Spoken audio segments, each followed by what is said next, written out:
पश्चिमी उत्तर प्रदेश में 2027 विधानसभा चुनाव की सियासी बिसात बिछने लगी है, लेकिन चुनाव से पहले ही जयंत चौधरी की राष्ट्रीय लोकदल यानी आरएलडी के सामने संगठन को लेकर बड़े सवाल खड़े हो गए हैं।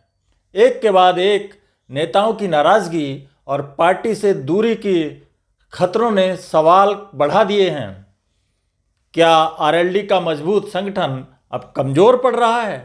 क्या पश्चिमी यूपी में पार्टी का पुराना किला दरक रहा है? और सबसे बड़ा सवाल, क्या 2027 से पहले जयंत चौधरी की सबसे बड़ी चुनौती विपक्ष नहीं बल्कि अपनी ही पार्टी के भीतर से आने वाली है? दरअसल आरएलडी की पहचान लंबे समय से किसान, गन्ना भुगतान और संघर्ष की राजनीति से जुड़ी रही है, लेकिन बीजेपी के साथ गठबंधन के बाद पार्टी की रणनीति और राजनीतिक रुख को लेकर सवाल उठते रहे हैं। इसी बीच आरएलडी के पूर्व उत्तर प्रदेश अध्यक्ष रामाशीष राय ने पार्टी से इस्तीफा दे दिया। रामाशीष राय ने अपने इस्तीफे के साथ जयंत चौधरी की कार्यशैली पर भी सवाल उठाए हैं। एक मीडिया इंटरव्यू में उन्होंने कहा कि छात्र आंदोलन के दौरान आरएलडी की चुप्पी पर लोग सवाल कर रहे हैं। उनका आरोप था कि जिस पार्टी की पहचान संघर्ष की राजनीति से रही है, वो छात्रों के आंदोलन के दौरान सड़क पर दिखाई नहीं दी। रामाशीष राय ने यह भी कहा कि सत्ता के साथ आने के बाद आरएलडी की पुरानी संघर्ष वाली पहचान कमजोर हुई है। यानी उनका सीधा सवाल था, क्या सत्ता की राजनीति में आने के बाद आरएलडी अपने मूल मुद्दों से दूर हो गई है? लेकिन कहानी सिर्फ रामाशीष राय के इस्तीफे तक सीमित नहीं है। पश्चिमी यूपी में आरएलडी को एक और झटका उस वक्त लगा जब शामली के पूर्व जिलाध्यक्ष मुकेश सैनी को लेकर सियासी चर्चाएं तेज हो गईं।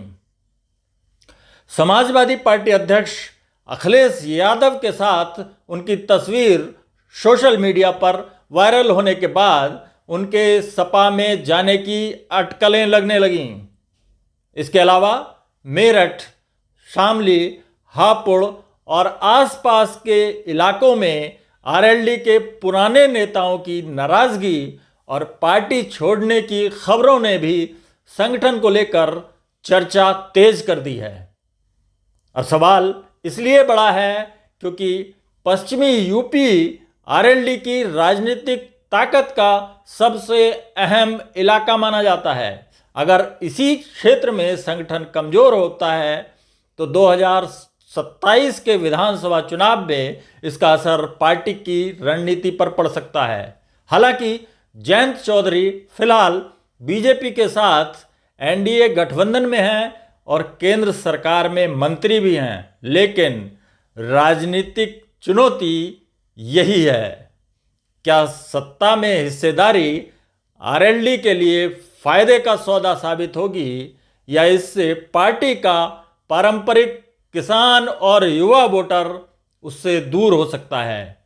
2027 का चुनाव अभी दूर है, इसलिए ये कहना जल्दबाजी होगी कि आरएलडी का जनाधार टूट रहा है। लेकिन इतना ज़रूर है कि पार्टी के भीतर से उठती नाराजगी और नेताओं के इस्तीफे ने जयंत चौधरी के सामने संगठन को एकजुट रखने की चुनौती खड़ी कर दी है। अब देखना होगा कि जयंत चौधरी इस नाराजगी को कैसे संभाल पाते हैं।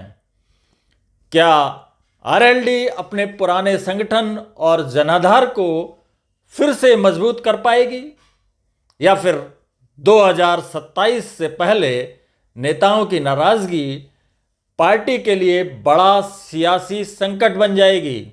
आपका क्या मानना है? क्या पश्चिमी यूपी में आरएलडी का किला कमज़ोर हो रहा है? कमेंट में अपनी राय ज़रूर बताइए। वीडियो पसंद आया हो तो इसे लाइक और शेयर करें। साथ ही हमारे चैनल पॉलिटिकल चौपाल को सब्सक्राइब करना ना भूलें, ताकि ऐसे ही तमाम सियासी अपडेट आपको समय से मिलते रहें। नमस्कार।